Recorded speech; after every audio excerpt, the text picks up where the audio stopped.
صلح کے جس معاہدے پہ وہ دستخط کرنا چاہیں کر لیں، معاہدہ کبھی پورا نہیں ہوگا کیونکہ تاریخ دن آنے والے۔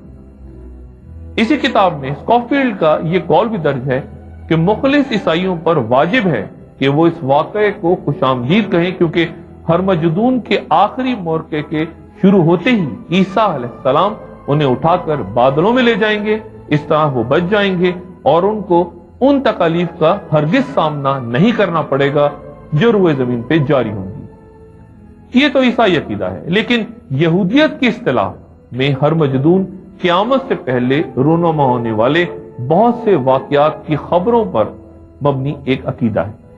اس عقیدے کے مطابق یہودیت میں یہودی دنیا کے مختلف علاقوں سے آ کر بیت المقدس میں آباد ہو جائیں گے، چنانچہ ان کے کہنے کے مطابق اسرائیل کی حکومت اسی پیش گوئی کا نتیجہ ہے۔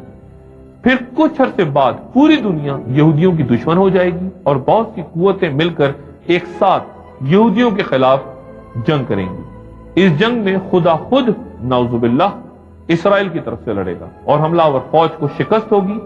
پھر مسیح موعود کا نزول ہوگا جو دنیا کو عدل و انصاف اور امن و سکون سے بھر دیں گے۔ پھر دنیا کے تین مذاہب ایک دوسرے میں ضم ہو جائیں گے اور تینوں بیت المقدس کے آس پاس ایک مشترکہ عبادت گاہ قائم کریں گے۔ پھر دجال یعنی اینٹی کرائسٹ کا خروج ہوگا جس کے پاس شیطانی قوتیں ہوں گی۔ یہ یہودی عقیدہ ہے۔ اس عقیدے پر قائم یہودیوں کے برخلاف ہمیں مسلمانوں کو اس مارکے کی تفصیلات اور نتائج سے اختلاف ہے۔ ہمارا یہ کہنا ہے کہ یہ مارکہ اتحادی اور عالمی سطح پہ ہوگا جس میں مسلمان اور اہل روم یعنی یورپ اور امریکہ ایک ساتھ ہوں گے اور وہ مل کر ایک مشترکہ دشمن سے لڑیں گے، ایک ایسا دشمن جسے ہم نہیں جانتے۔ جہاں تک یہودیوں کا تعلق ہے، ہمارے ہاں یہ بات واضح نہیں کہ اس جنگ میں یہودیوں کا کیا کردار ہوگا، لیکن وہ اس جنگ میں الجھیں گے ضرور اور انجیل کے مطابق ان کی 2/3 تعداد تباہ ہو جائے گی۔ 7 ماہ گزرنے کے بعد زمین صاف کرنے سے پہلے بنو اسرائیل ان کو دفن کر سکیں گے۔ اس مارکے کے بارے میں حضور صلی اللہ علیہ وآلہ وسلم نے فرمایا، عنقریب اہل روم امن کی خاطر صلح کر لیں گے، پھر تم ان کے ساتھ مل کر ایسے دشمن سے لڑو گے جو ان کے ورے یعنی ان کے پیچھے ہے۔ تم سلامت رہو گے، مال غنیمت حاصل کرو گے، پھر تم ایک ٹیلوں والی چراگاہ میں قیام کرو گے۔ پھر رومیوں کا ایک آدمی کھڑا ہو کر صلیب بلند کرے گا اور کہے گا کہ صلیب غالب آ گئی۔ اس کے بعد ایک مسلمان کھڑا ہو کر اسے قتل کر دے گا۔ اس کے بعد رومی عہد توڑ دیں گے اور پھر خون ریز جنگیں ہوں گی۔ وہ تمہارے خلاف 80 جھنڈوں تلے اکٹھے ہوں گے اور ہر جھنڈے تلے 12,000 کا لشکر ہوگا۔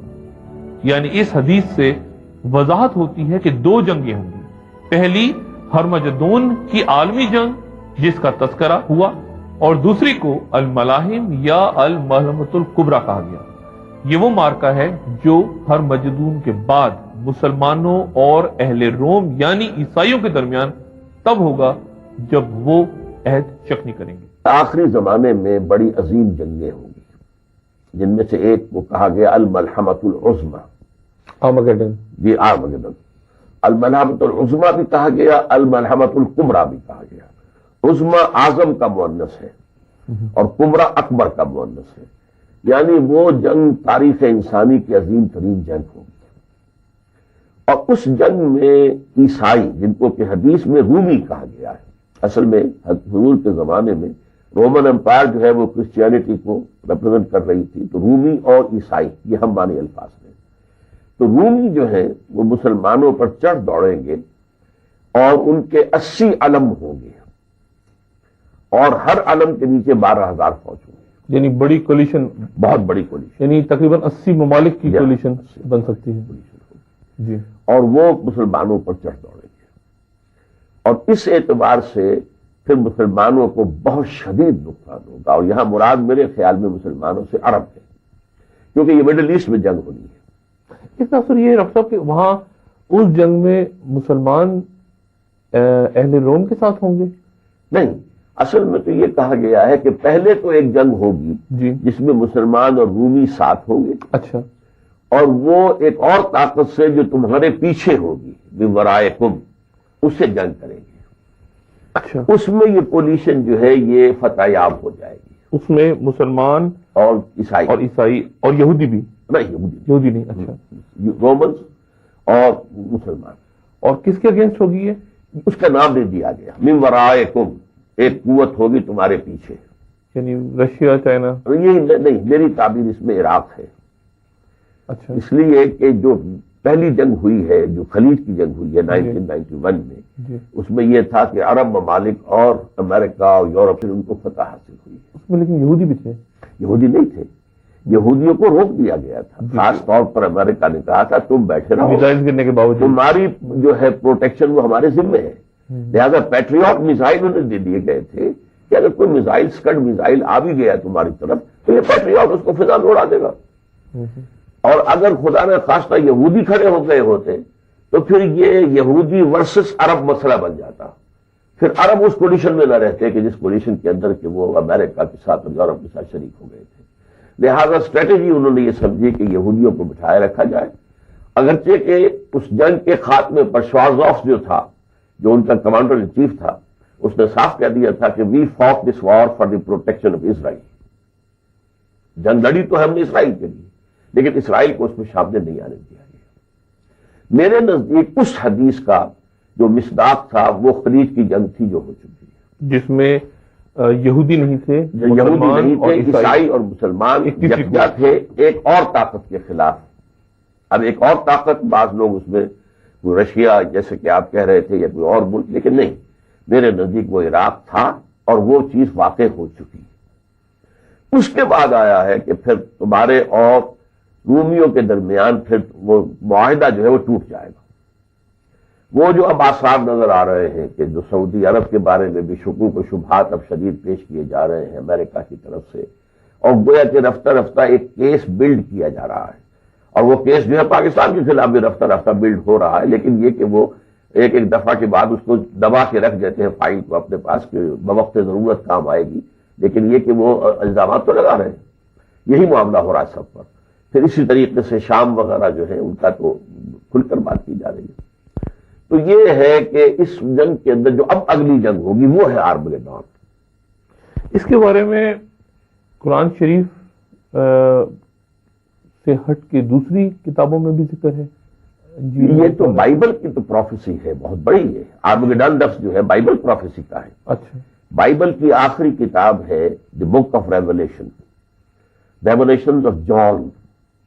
جان دی بیپٹسٹ نہیں، ایک تو حضرت یحییٰ کو بھی جان کہتے ہیں، وہ تو جان دی بیپٹسٹ وہ کہلاتے ہیں، لیکن یہ حضرت عیسیٰ کے حواریین میں سے ایک جان تھے، ان کے کچھ مکاشفات ہیں، ریولیشنز. تو اس کے اندر اس کا ذکر ہے کہ بہت بڑی جنگ ہوگی. اور اس کو اگر آپ ڈکشنری میں دیکھیں گے آرمگیڈون کے لفظ کو تو آپ کو ملے گا a very big war which will be fought between the forces of good and evil before the end of this world. اچھا، اس کے بارے میں حدیث میں جو آتا ہے وہ یہ ہے کہ وہ صرف عیسائی ہوں گے اس میں کہ جو ہم پر حملہ کریں گے، اور اس میں یوں سمجھیے کہ 80 جھنڈے. اب یہ بھی ہو سکتا ہے کسی بڑے ملک کے جھنڈے ایک سے زائد ہوں، اللہ عالم، لیکن یہ کہ 80 علم کہا گیا، ملک کا لفظ نہیں ہے. اور ہر ایک علم کے نیچے جو ہے 12,000 کی فوج ہوگی، اور مسلمانوں کو شدید نقصان پہنچے گا. ایک حدیث میں الفاظ آتے ہیں کہ ایک باپ کے 100 بیٹے ہوں گے تو 99 ان میں سے ختم ہو جائیں گے. لیکن اس کے بعد جو ہے ٹیبلز ول بی ٹرنڈ، اور یہ آج میری سمجھ میں نہیں آ رہا کہ کیسے ہوگا اتنی بڑی قوت کے خلاف. پھر عربوں کے اندر کس طور سے اتنی جان آ جائے گی یا مسلمانوں میں اتنی طاقت آ جائے گی کہ پھر ان کو جو ہے پڑنا بھاری ہو جائے گا اس کے حق میں، اور ان کے حق میں جو ہے وہ حالات بدل جائیں گے. اس وقت میں کچھ نہیں کہہ سکتا اس کے بارے میں کیسے ہوگا. اور اس میں یہ ہے کہ یہ سارے ملک جو کہ عربوں سے چھن گئے ہوں گے، عراق بھی، شام بھی، ترکی بھی، یہ سب کے سب جو مسلمانوں سے چھن چکے ہوں گے ملک، یہ پھر مسلمان واپس لیں گے. اس وقت پھر جو ہے دجال جو ہے وہ اترے گا، اور وہ دجال ظاہر ہوگا اور کلیم کرے گا، اور وہ جو ہے یہودیوں کی قیادت کرتے ہوئے سامنے آئے گا. احمد اور ابو داؤد نے ام المومنین حضرت ام سلمہ رضی اللہ تعالیٰ عنہ سے روایت کی ہے کہ آپ رسول اللہ صلی اللہ علیہ وآلہ وسلم نے فرمایا کہ خلیفہ کی موت کے وقت قوم اختلاف کا شکار ہو جائے گی۔ ایک آدمی بھاگ کر مدینے سے مکے چلا جائے گا، اس کے پاس مکے کے کچھ لوگ آئیں گے اور اسے زبردستی باہر نکال کر رکن اور مقام ابراہیم کے درمیان اس کے ہاتھ پر بیعت کریں گے۔ مسلم نے ام سلمہ رضی اللہ تعالیٰ عنہ سے روایت کی ہے کہ آپ صلی اللہ علیہ وآلہ وسلم نے فرمایا کہ ایک پناہ لینے والا بیت اللہ کی پناہ لے گا، اس کی طرف ایک لشکر بھیجا جائے گا، ابھی وہ وہیں ہوں گے کہ لشکر زمین میں دھنس جائے گا۔ یعنی امام مہدی بیت اللہ شریف میں کعبے کا طواف کر رہے ہوں گے کہ لوگ ان کے ہاتھ پر بیعت کریں گے اور پہچانیں گے کہ یہی مہدی ہیں۔ رکن اور مقام ابراہیم کے درمیان وہ لوگ ان پر بیعت کریں گے جن کے پاس نہ کوئی قوت ہوگی، نہ تعداد اور نہ ہی ساز و سامان۔ وہ کعبہ شریف کی پناہ لیں گے۔ ان سے لڑنے کے لیے مسلمانوں کا ہی ایک لشکر مکے کا رخ کرے گا، لیکن مدینہ سے کچھ فاصلے پر ذی الخلیفہ کے مقام پر یہ لشکر زمین میں دھنس جائے گا، اور جو ایک دو لوگ بچیں گے وہ باقی لوگوں کو اس واقعے کی خبر دیں گے۔ یعنی ظہور مہدی کی یقینی علامت یہ ہے کہ ان سے لڑائی کے لیے آنے والی فوج رستے میں ہی تباہ ہو جائے گی۔ یہ دیکھ کر لوگ گروہوں اور جماعتوں کی شکل میں ان کے ہاتھ پر بیعت کریں گے۔ شام کے ابدال اور عراق کے اولیاء اور نیک لوگوں کی جماعتیں ان کے پاس آ کے ان کی بیعت کریں گی اور سب پر ان کی بیعت واجب ہوگی۔ میں یہاں یہ وضاحت کرتا چلوں کہ اس بات کا تعین دشوار ہے کہ امام مہدی کا ظہور کس سمت سے ہوگا۔ حافظ ابن کثیر اپنی کتاب الفتن والملاحم میں قطعی رائے پیش کرتے ہیں کہ امام مہدی کا خروج مشرق سے ہوگا، جبکہ امام قرطبی رحمۃ اللہ علیہ اپنی کتاب التذکرۃ القرطبی میں کہتے ہیں کہ امام مہدی کا خروج مغرب سے ہوگا، جبکہ ایک روایت جیسا کہ میں نے پہلے بیان کی کہ خلیفہ کی موت کے بعد اختلاف ہوگا تو مدینے کا ایک شخص بھاگ کر مکے چلا جائے گا اور یہی مہدی ہوں گے۔ مگر اللہ کی ایک خاص حکمت عملی کے تحت یہی بہتر ہے کہ ان کے خروج کی جگہ اور ان کی روانگی کے مقام کو خفیہ رکھا جائے تاکہ قیام گاہ دشمن کی ایذا سے محفوظ رہ سکے۔ صاحب، حضرت امام مہدی یہ کون ہیں؟ یہ مجدد ہیں، کوئی ولی اللہ ہیں؟ نبوت تو ظاہر ختم ہوئی، یہ کون ہوں گے اور ان کا کیا؟ اصل میں حضرت مہدی کے لیے دو آراء ہمارے ہاں ہیں۔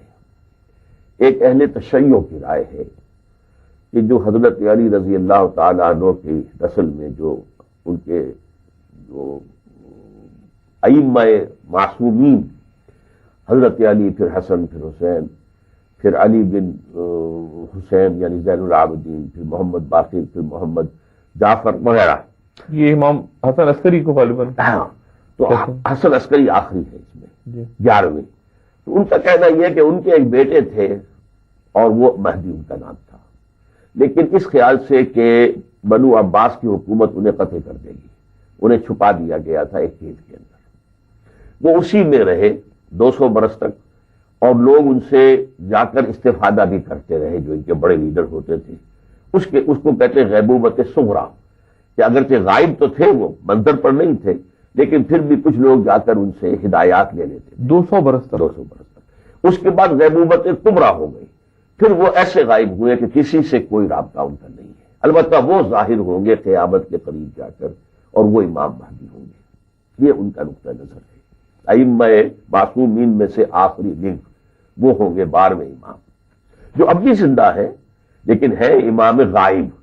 وہ امام حاضر ہو جائیں گے، وہ امام منتظر ہیں، وہ امام جن کا انتظار کیا جا رہا ہے۔ اہل سنت کے نزدیک وہ مجددین میں سے ہوں گے۔ مجددین کا سلسلہ وہ ہے کہ جو ایک حدیث میں آتا ہے کہ حضور نے فرمایا ان اللہ یبعث فی هذه الامت علی راس کل 100 عام من یجدد لها دینها۔ اللہ تعالیٰ اس امت میں ہر صدی کے سرے پر ایسے شخص کو اٹھاتا رہے گا جو دین کو تازہ کر دے گا۔ یعنی 100 سال کے عرصے میں دینی تعلیمات کے اوپر اگر کوئی گرد و غبار آ گیا، کوئی رسومات جو ہیں ایجاد کر دی گئی، کوئی بدعات آ گئی، ان سب کو ہٹائے گا اور اصل اسلام کا چہرہ دنیا کے سامنے دوبارہ لے آئے گا۔ یہ مجددین امت جو ہیں ان میں ہی حضرت آخری جو مجدد ہوں گے، اور وہ مجدد کامل ہوں گے۔ وہ میں ابھی فرق بتا دیتا ہوں کیا فرق ہے۔ اکثر مجددین نے صرف علمی خدمات سر انجام دی، یعنی یہ کہ اگر یونانی فلسفے کا غلبہ ہو گیا اس کا توڑ کر دیا امام غزالی نے، امام ابن تیمیہ نے، دنیا پرستی کا غلبہ ہو گیا تھا تو شیخ عبد القادر جیلانی رحمۃ اللہ علیہ انہوں نے لوگوں کو اللہ کی طرف راستہ دکھایا۔ اسی طریقے سے جو تصوف کا راستہ جو ہے بہت غلط چلا گیا تھا اور ہماؤس تک بات پہنچ گئی تھی تو حضرت مجدد الفسانی رحمۃ اللہ علیہ نے اس کا توڑ کیا۔ اسی طرح شاہ ولی اللہ دہلوی نے قرآن مجید سے جو دوری لوگوں کو ہو گئی تھی اس کو ختم کرنے کے لیے بیک ٹو دی قرآن، رجوع الی القرآن کی تحریک شروع کی۔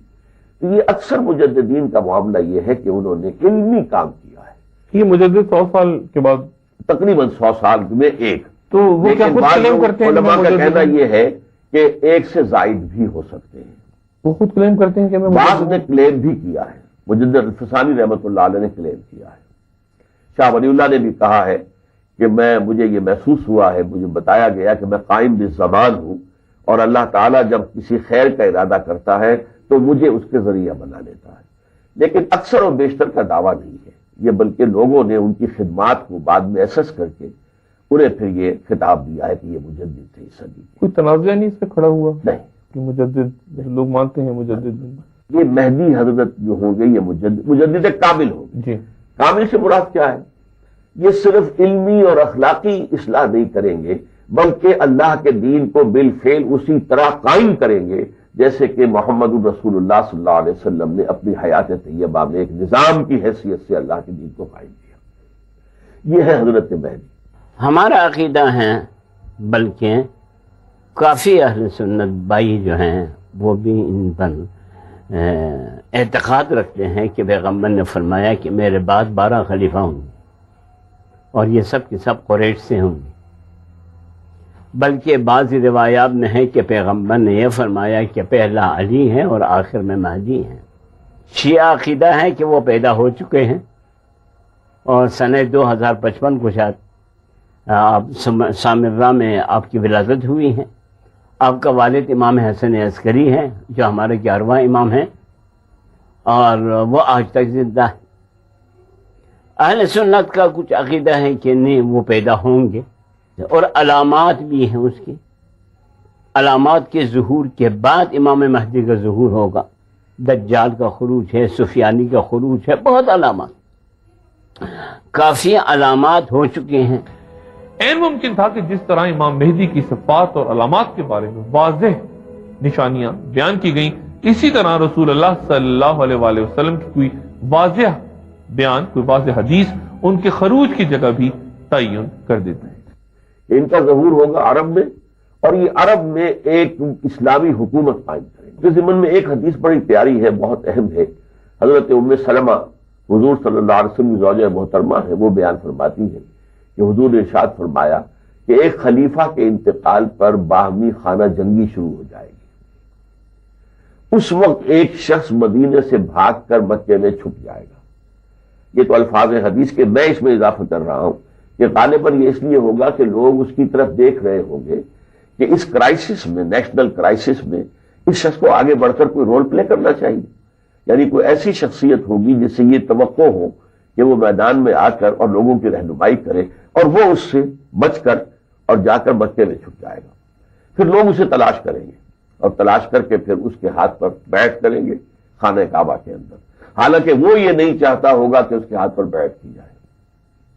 لیکن پھر یہ ہے کہ ان کے لیے اللہ تعالیٰ کی طرف سے علامتیں بھی ظاہر ہوں گی اور پھر وہ جو ہے ایک حکومت مضبوط عرب میں قائم کریں گے۔ لیکن ان کے لیے حکومت ان کے قائم کرنے کے لیے کسی مشرقی ملک سے فوجیں جائیں گی۔ یخرج الناس من المشرق یعتون للمہدی یعنی سلطانہ، یعنی یہ کہ مشرق کے کسی ملک سے، عرب کے مشرق میں اب 3 ملک آ جاتے ہیں، ایران ہے، افغانستان ہے، پاکستان ہے۔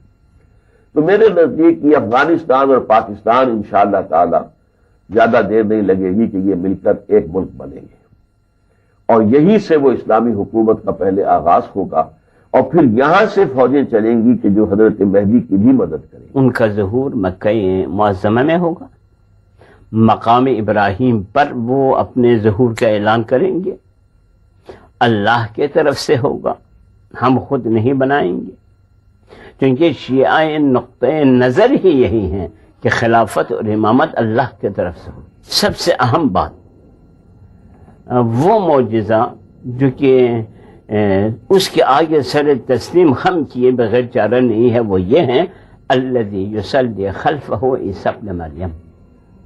امام مہدی کی سب سے بڑی علامت یہ ہے کہ جب ان کا ظہور ہوگا حضرت عیسیٰ علیہ السلام کا بھی ظہور، عیسیٰ علیہ السلام آسمان سے اتریں گے اور امام مہدی کے پیچھے نماز پڑھیں۔ علامات میں سے یہ ہے کہ لم یبق من الاسلام الا اسمہ، اسلام کا نام باقی رہے گا کہ ہم مسلمان ہیں۔ مملکت ہند میں ایک طرفہ تماشا، اسلام ہے پابند، مسلمان ہے آزاد۔ ملا کو جو ہے ہند میں سجدے کی اجازت، نادان یہ سمجھتا ہے کہ اسلام ہے آزاد۔ اسلام صرف چند رکعت نمازوں کا اور مسجد کے تعمیر کا اور رمضان کے روزے کا نام نہیں ہے، اسلام ایک نظام عدل کا نام۔ وَمِنَ الْقُرْآنِ إِلَّا دَرْسُهُ، قرآن کی تدریس رہے گی، قرآن پر عمل نہیں رہے گا۔ البتہ آپ کتابوں کا مطالعہ کریں، یقیناً آپ اس بات کو محسوس کریں گے کہ وہ علامات تقریباً 70-80% علامات پورے ہو چکے۔ اذا بعد القریب وقرب البعید، امام زمانے کے ظہور کی علامت یہ ہے کہ نزدیک دور اور دور نزدیک ہو۔ اب دیکھیے ہم یہاں بیٹھے ہوئے ہیں، ہماری آواز دنیا کی کہاں کہاں تک جا رہی ہے، اور کون کون سن رہا ہے سب، دور نزدیک، اور نزدیک جو ہے وہ دور۔ آج باپ بیٹے میں اتنے جدائی ہے کہ باپ بیٹے کو نہیں جانتا کہاں ہے، اور بیٹے باپ کو کا پتہ نہیں ہے کہ وہ کہاں ہے۔ یہ بھی ایک علامت ہے۔ اذا قرب البعید وبعد القریب۔ ایک جملے اور ہے وَإِذَا رَكَبَ الْحَدِيدُ عَلَى الْحَدِيدِ، جب لوہے پہ لوہا چلے، یہ ریل، اس کا ٹائر بھی لوہے کا ہے اور پٹری جو ہے وہ بھی لوہے کا ہے۔ حضرت ابو اسحاق رضی اللہ تعالیٰ عنہ سے روایت ہے کہ حضرت علی کرم اللہ وجہہ نے اپنے بیٹے حسن کی طرف دیکھتے ہوئے فرمایا کہ میرا یہ بیٹا سردار ہے، جیسا کہ رسول اللہ صلی اللہ علیہ وسلم نے فرمایا تھا۔ عنقریب اس کی پشت سے ایک شخص پیدا ہوگا جس کا نام تمہارے نبی پر ہوگا۔ اخلاق و عادات میں وہ نبی علیہ السلام جیسا ہوگا، لیکن صورت شکل میں مشابہت نہ ہوگی۔ اس کے بعد حضرت علی کرم اللہ وجہہ نے اس شخص کے عدل و انصاف کا واقعہ بیان کیا۔ امام مہدی کا ظہور ایک ایسے موقع پر ہوگا جب مسلمانوں کا ایک خلیفہ کا انتقال ہو جائے گا، اور اس خلیفہ کی جگہ کسی شخص کو خلیفہ مقرر کرنے کا معاملہ درپیش ہوگا اور لوگوں میں اختلاف پیدا ہو جائے گا۔ اس کی تفصیل ام المومنین حضرت ام سلمہ رضی اللہ تعالیٰ عنہ یوں بیان فرماتی ہیں۔ حضرت ام سلمہ رضی اللہ تعالیٰ عنہ سے روایت ہے کہ حضور صلی اللہ علیہ وسلم نے فرمایا کہ خلیفہ کی موت کے وقت لوگوں میں اختلاف ہو جائے گا۔ اس موقع پر ایک شخص مدینہ منورہ سے نکل کر مکہ مکرمہ کی طرف بھاگے گا، اہل مکہ اس کو خلافت کے لیے نکالیں گے، تاہم وہ اس معاملے کو ناپسند کرتا ہوگا۔ پھر لوگ حضر اسود اور مقام ابراہیم کے درمیان اس کے ہاتھ پر بیعت کریں گے۔ پھر دشمن ایک لشکر ان کے مقابلے کے لیے شام سے بھیجیں گے تو وہ لشکر بیدہ کے مقام پر زمین میں دھنس جائے گا، جو مکہ اور مدینہ کے درمیان ایک جگہ ہے۔ جب لوگ یہ دیکھیں گے تو اہل شام کے ابدال اور اہل عراق کی جماعتیں ان پر بیعت کریں گی۔ پھر قریش میں سے ہی ایک شخص جس کی ننیال بنو کلب سے ہوگی اٹھے گا اور اس کی طرف ایک لشکر بھیجے گا، تو وہ یعنی امام مہدی اور اس کی فوج اس لشکر پر غلبہ حاصل کر لیں گے اور مال غنیمت لوگوں میں تقسیم کر کے نبی صلی اللہ علیہ وآلہ وسلم کی سنت کو زندہ کر دیں گے۔ پھر اسلام اپنی گردن زمین پر ڈال دے گا، یعنی کرۂ ارض پر اسلام پھیل جائے گا۔ پھر اس کے بعد وہ 7 برس زندہ رہیں گے، پھر ان کا انتقال ہو جائے گا اور مسلمان ان کی نماز جنازہ پڑھیں گے۔ ہمارے تو عقیدہ رجعت پر ہے۔ رجعت کے معنی یہ ہے، ہمارے عقیدہ ہے کہ امام زمانہ علیہ السلام کی شہادت کے بعد وہ کافی دیر تک حکومت کریں گے، اور اس کے بعد ہمارے جو ائمہ ہیں وہ ایک ایک کر کے دنیا میں آ جائیں گے اور ان کی حکومتیں ہوں گی، اور آخر میں دوبارہ جب امام زمانہ علیہ السلام کی حکومت ہوگی تو قیامت ہوگی۔ ابو داؤد فرماتے ہیں کہ بعض راویوں نے شام کے حوالے سے یہ کہا کہ امام مہدی 9 برس زندہ رہیں گے، جبکہ بعض نے کہا کہ وہ 7 برس زندہ رہیں گے۔ اس حدیث میں کفار کے ایک لشکر کے زمین میں دھنس جانے کا ذکر کیا ہے۔ وضاحت کرتا چلوں کہ دوسری حدیث میں رسول اللہ صلی اللہ علیہ وسلم نے قیامت سے پہلے دنیا میں 3 واقعات زمین میں دھنس جانے کے پیش کیے ہیں، ایک مشرق میں، ایک مغرب اور ایک عرب میں۔ اس حدیث میں عرب میں پیش آنے والے واقعے کا ذکر ہوا ہے۔ چنانچہ تمام واقعات کی تفصیل کو دیکھ کر جو خاکہ ذہن میں آتا ہے اس کا خلاصہ یہ ہے کہ امام مہدی کے ظہور سے پہلے مسلمانوں کی حالت بہت بے بسی اور بے چارگی کی ہوگی اور پوری دنیا کے مسلمان کسی رہنما کی تلاش میں ہوں گے۔ مدینہ منورہ میں کسی خلیفہ کے انتقال کے بعد امام مہدی مکہ مکرمہ کو روانہ ہوں گے تاکہ لوگ انہیں خلیفہ نہ بنائیں۔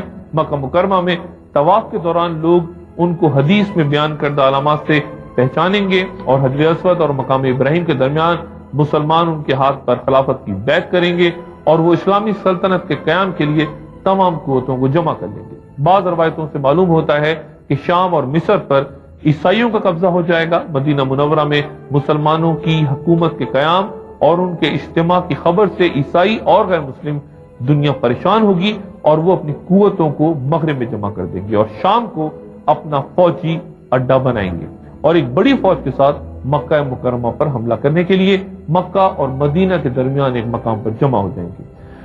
بعض روایت کے مطابق یہ ایک پہاڑی ہوگی۔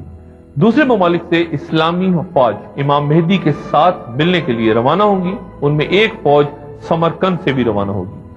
غیر مسلم افواج کوشش کریں گی کہ یہ مسلم افواج امام مہدی تک نہ پہنچ پائیں اور رستے میں ہی ختم ہو جائیں، لیکن اللہ کی مدد سے رستے میں ہی زلزلہ آئے گا اور کفار کا یہ لشکر تباہ ہو جائے گا۔ ان واقعات میں جو بھی ترتیب دی جائے وہ یقینی نہیں بلکہ ضمنی ہے۔ یقینی بات صرف یہ ہے کہ امام مہدی کے خلاف مکہ اور مدینہ کی جانب پیش قدمی کرنے والا ایک لشکر زلزلے سے تباہ ہوگا۔ قیامت سے پہلے رونما ہونے والی واقعات کی پیشگوئیاں تمام آسمانی کتابوں میں درج ہیں، یہودیوں کی موجودہ کتابوں میں بھی، عیسائیوں کی مروجہ انجیلوں میں بھی، قرآن کریم اور حضور صلی اللہ علیہ وآلہ وسلم کی احادیث میں بھی، اور بعض مشرقی مذاہب مثلاً بدھ مت کے بعض اقوال میں بھی تفصیلی حالات کا ذکر موجود ہے۔ اس وقت دنیا جس تیز رفتاری سے انقلابی تبدیلیاں لا رہی ہے، ان کے پیش نظر پوری دنیا اپنے اپنے عقائد کے مطابق ایک ایسی شخصیت کے ظہور کے منتظر ہیں جو اس دنیا کے باشندوں کو ایک کلمے پر جمع کر کے یہاں امن و سکون اور عدل و انصاف کی حکومت قائم کرے۔